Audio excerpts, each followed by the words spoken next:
In 1997, Japan's fastest train hit a wall. Not a physical wall, a sound wall.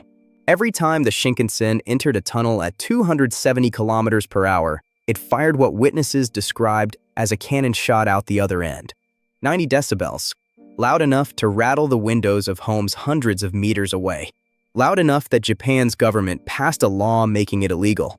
West Japan Railway had spent 20 years trying to fix it. They had the best aerospace engineers in the country, supercomputers, wind tunnels, computational fluid dynamics software borrowed from the Japanese space program. Hundreds of nose shapes tested, dozens of prototypes built. Nothing worked. The gap between what the law allowed and what the train produced was not a rounding error. On the decibel scale, 20 units is not 20% louder. It is 100 times more intense in pressure. They were not close. They were not even in the right conversation. Then one of their engineers went birdwatching and saw something that should not have been able to solve an aerodynamics problem. A 35-gram bird diving into a river. What he saw that morning would eventually redesign the fastest train on Earth. And 28 years later, we still have not fully understood why it works. Before you understand what solved the problem, you need to understand the problem it was born to solve. Because the engineering challenge that broke the Shinkansen program, moving a fast object from one medium into a denser one without generating a catastrophic pressure wave, is not, at its origin, an engineering problem. It is a survival problem, and it has been running as a live experiment for approximately 27 million years. The creature that cracks, it weighs 35 grams. It is 16 centimeters long. Its beak is 4 centimeters, 1/4 of its total body length. That proportion is not a coincidence. That proportion is the answer. You have probably seen it. A blue-orange streak at waterline, gone before you finished registering it.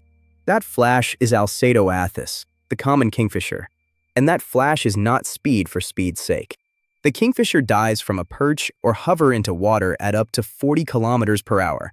It transitions from air, density 1.2 kilograms per cubic meter, into water, density 1,000 kilograms per cubic meter, in a fraction of a second. That is an 833-fold difference in density, at speed, while hunting a fish that can feel it coming. Here is what should not be possible. When any object strikes water at speed, it generates a bow wave, a wall of pressure that propagates ahead of the impact through the water. Fish have a sensory organ called the lateral line, running the length of their flanks, that can detect pressure disturbances below 0.1 millimeters of displacement. A grain of sand dropped in water from a meter away, a fin moving from across the river, any approaching threat. A diving bird at 40 kilometers per hour should be the loudest alarm bell in the fish's world. The kingfisher's catch rate is between 50 and 70%. In some studies, higher. No splash, no bow wave, no warning. The beak enters the water and the water moves around it. Not in front of it, around it. This is not a small trick of nature. In fluid dynamics, any blunt object striking a denser medium creates what is called a stagnation point, a zone of maximum pressure at the leading face where fluid cannot get out of the way fast enough and piles up. That stagnation point is where shockwaves are born, where splashes form, where fish are warned and escape. The kingfisher has no stagnation point. Instead, a beak that tapers to a mathematical point, then widens, gradually, continuously, with no abrupt change in cross-section, across 4 full centimeters before it meets the skull. The geometry of that entry redirects fluid continuously outward rather than compressing it forward. By the time the widest part of the beak is underwater, the leading geometry has already parted the water so cleanly that the entry registers, in the language of fluid dynamics, as nearly smooth. But the beak is only the first layer of this solution. Because when a research team at Bangor University and Liverpool John Moores University ran computational fluid dynamics models on the beaks of 31 kingfisher species in 2019, they found something the Shinkansen engineers had never considered.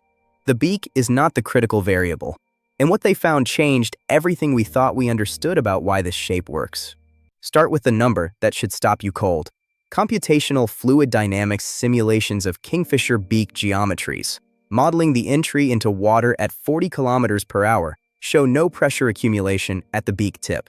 In standard fluid impact physics, Any object entering water at that speed generates a stagnation pressure at its leading face equal to 1/2 the fluid density multiplied by the square of velocity. For water at 40 kilometers per hour, that is a substantial force. The Kingfisher's beak registers near zero. That is not an approximation. That is a fundamentally different physical event. Now compare that to what our best engineers have produced for the same problem. The nose of a modern torpedo, designed by elite hydrodynamic engineers with 9-figure budgets using the most advanced simulation tools available, uses what is called a blunt-to-ogive profile. It deliberately manages the cavitation event it knows it will generate. It does not prevent the pressure wave. It designs around it. The Kingfisher does not design around the pressure wave. It eliminates it. The fish's lateral line can detect pressure disturbances below 0.1 millimeters of displacement. A detection system so sensitive it can feel a grain of sand drop from a meter away. The Kingfisher enters at 40 kilometers per hour and produces a disturbance that falls below the detection threshold of that system entirely. It does not enter quietly. It enters below the noise floor of the most sensitive pressure detector in the water. This is what A.G. Nakatsu, general manager of the Technical Development Department at West Japan Railway and an avid birdwatcher, was thinking about in the early 1990s when he looked at the tunnel boom problem and immediately thought of a 4-centimeter beak. His team was firing bullets of different shapes through sealed pipes and measuring the pressure spike at the exit. Rounded shapes, blunt shapes, every conventional aerodynamic nose profile they had. They all generated the same spike.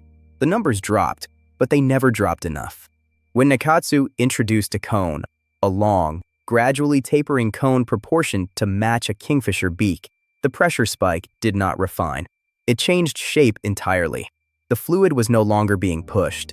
It was being parted. The 500 series Shinkansen entered commercial service on March 22, 1997, with a 15-meter nose cone built on that principle. That nose is 375 times the length of the beak that inspired it. The engineering result: tunnel boom dropped from 90 decibels to 70 decibels, exactly the legal limit. Air resistance fell by 30%. Electricity consumption dropped 15%. And the train ran 10% faster than its predecessor. 20 years of institutional engineering, funded by one of the most advanced rail programs on Earth, had not delivered those numbers. A birdwatcher with a 35-gram reference specimen did it in months. But here is where it stops making sense. Nakatsu's team designed the nose by analogy and experiment. They saw the shape, reproduced the proportions, and measured the result. What they did not have, what nobody had, was a physics-first explanation of why the shape works at the level of actual fluid mechanics. They knew what to copy. They did not know what they were copying. And when the mechanism was finally investigated in a laboratory, it turned out to be more complex than the shape alone. When Dr. Kristen Crandall and Rowan Howe at Bangor University, working with Dr. Peter Falkingham at Liverpool John Moores University, 3D, scanned the beaks of 31 Kingfisher species at 0.05 millimeter resolution and ran those geometries through computational fluid dynamics simulations, they found something the Shinkansen engineers had never modeled. The beak is not the critical variable. The junction is. The compound curve where the beak widens into the skull, that 4-centimeter transition into the head, is where fluid dynamics either stabilizes or breaks down. In diving Kingfisher species, that transition is smooth, gradual, continuous. No step, no ledge, no abrupt change in cross-section. In non-diving species of the same family, kingfishers that hunt insects rather than fish, the transition is rougher and more abrupt, and the simulations show measurably higher drag. Evolution did not just select for the beak. It selected for the junction. The 500 series Shinkansen has a beak. It does not have the junction. And that gap between the shape that was copied and the geometry that drives the actual mechanism is why the Shinkansen solution, as revolutionary as it was, is still only a partial answer to the question the Kingfisher solved completely. Which raises the question the second half of this investigation will answer. If the junction is the critical variable, why haven't we reproduced it? And what would it actually take? To understand why the junction matters, you need to descend into what actually happens in the first millisecond of the Kingfisher's entry into water. Start at the surface. No instruments required. The beak tip strikes the water. The angle of that tip, the half angle of the cone, is approximately 10 to 15 degrees in a diving kingfisher species. A standard boat hull enters at 20 to 30 degrees. A naval torpedo nose at 25 to 40 degrees. The difference sounds minor. It is not minor. Research established in the Journal of Fluid Mechanics shows that as wedge angle decreases, impact force drops non-linearly. A 10-degree half angle does not produce half the force of a 20-degree angle. It produces dramatically less. Because at shallow enough angles, water entry transitions from a collision into what fluid dynamicists call a smooth entry regime, where fluid continuously redirects rather than compresses ahead of the object. The Kingfisher's beak half angle keeps it inside the smooth entry regime for the entire duration of the dive. Hard enough to penetrate, smooth enough not to warn. The Kingfisher built something that is both simultaneously. Now go one layer deeper. This is where instruments are required. A bow wave forms because of a stagnation point, the location on the front face of a moving object where oncoming fluid velocity drops to zero relative to the object. At that point, all the kinetic energy of the moving water has to go somewhere. It converts to pressure. That pressure propagates outward through the fluid. In water, it travels at 1,480 meters per second, the speed of sound in water. That is the wave the fish's lateral line detects. That is the wave that generates the splash. That wave, scaled up 375 times inside a railway tunnel, becomes the boom that wakes up neighborhoods. The Kingfisher's beak eliminates the stagnation point. A true stagnation point requires a flat or blunt face perpendicular to the direction of travel. The beak tip is a mathematical point, a pure cone with no frontal area. Fluid is deflected from the instant of first contact. There is no moment when oncoming water has nowhere to go. The redirection is continuous, progressive, and complete. Nature did not have a stagnation point in its design brief. It simply eliminated every beak shape that created one. Now descend to the deepest layer, where the science is not yet closed. The 2019 CFD study from Bangor University and Liverpool John Moore showed clearly that the beak-to-skull junction, the compound curve where the 4-centimeter taper widens into the head, is a key site for reducing drag in aquatic species. Diving kingfisher species had measurably less deceleration on water entry than non-diving species. But the study could not fully separate the contribution of the junction geometry from the beak geometry. The two effects are coupled. The precise mechanism by which the junction geometry eliminates the adverse pressure gradient has not been quantified in isolation. That is the part nobody fully understands. Consider what this means for the Shinkansen. The 500 series nose is 15 meters long, tapered to a fine point, shaped to reproduce the proportional geometry of the beak. What it does not reproduce is the continuous compound curve where the 15-meter taper transitions into the full rectangular cross-section of the passenger carriage. At that junction, there is an abrupt geometric change. In fluid dynamics, that creates an adverse pressure gradient, a zone where pressure increases in the direction of flow and the boundary layer is at risk of separating from the surface. That separation contributes to the residual pressure wave the 500 series still generates. The Kingfisher has no adverse pressure gradient at its skull junction. The curve is continuous. There is no separation event, no residual wave. Nature ran no simulations, filed no patents, spent nothing on wind tunnel time, and still arrived at a transition geometry that our most funded rail engineering programs have not reproduced 50 years after first identifying the problem. What would it take to manufacture the full solution at engineering scale? The Bangor team used an Artex Spider 3D scanner at 0.05 millimeter resolution to capture the beak geometry of 31 species. Capturing the geometry is not the problem. The problem is what happens when you scale it. At 4 centimeters and 40 kilometers per hour, the Kingfisher beak operates at a Reynolds number of approximately 10,000 to 30,000. At 15 meters and 270 kilometers per hour, the Shinkansen nose operates at a Reynolds number in the tens of millions. These are not the same physics. The boundary layer behavior, the separation characteristics, the pressure distribution, all of it changes with scale. Engineers cannot copy the shape. They must rederive the mechanism at every new scale from first principles, using the Kingfisher's solution as a starting hypothesis, not a final answer. We still cannot replicate this. Not fully, not at every scale. The E5 series Shinkansen, introduced on the Tohoku line in 2011, pushed this re-derivation further. Its nose, designed for 320 kilometers per hour on standard track, is longer, more tapered, and incorporates a smoother body-to-nose transition than the 500 series. It is closer to the full Kingfisher solution. It is not the full Kingfisher solution. For China's CRRC 600 km per hour maglev prototype, currently in trials, even the E5 level geometry appears insufficient. At that speed, the relationship between velocity and pressure means the tunnel boom problem is not 2.2 times harder than at 270 km per hour. It is more than 11 times harder.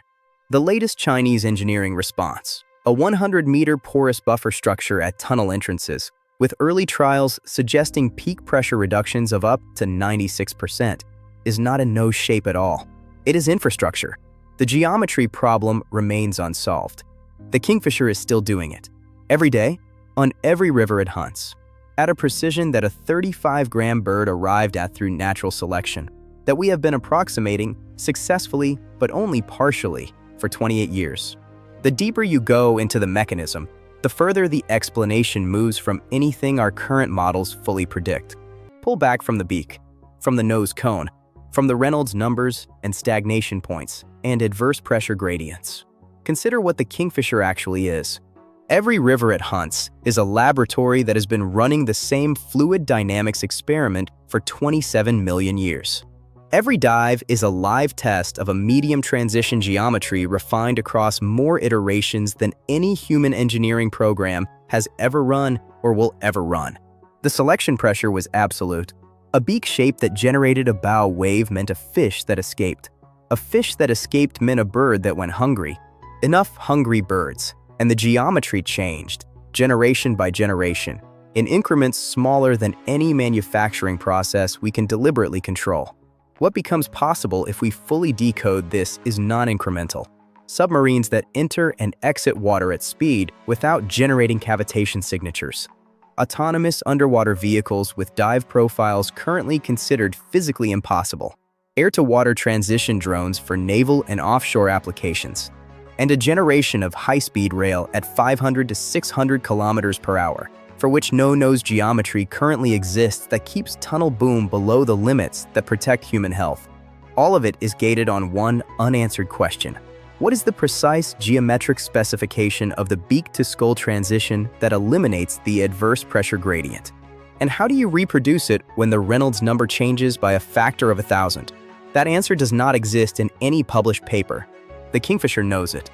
It demonstrates the answer twice a minute on the rivers it haunts. It has no equations, no simulation software, no materials laboratory. It has a 4-centimeter structure shaped by 27 million years of fish that got away, and it solves in a single dive what our best-funded engineering programs have been approximating since 1997. We are still in the early chapters of learning to read what evolution has already written.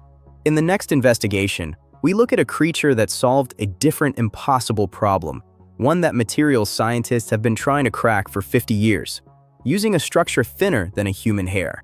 That one is next. We will see you then.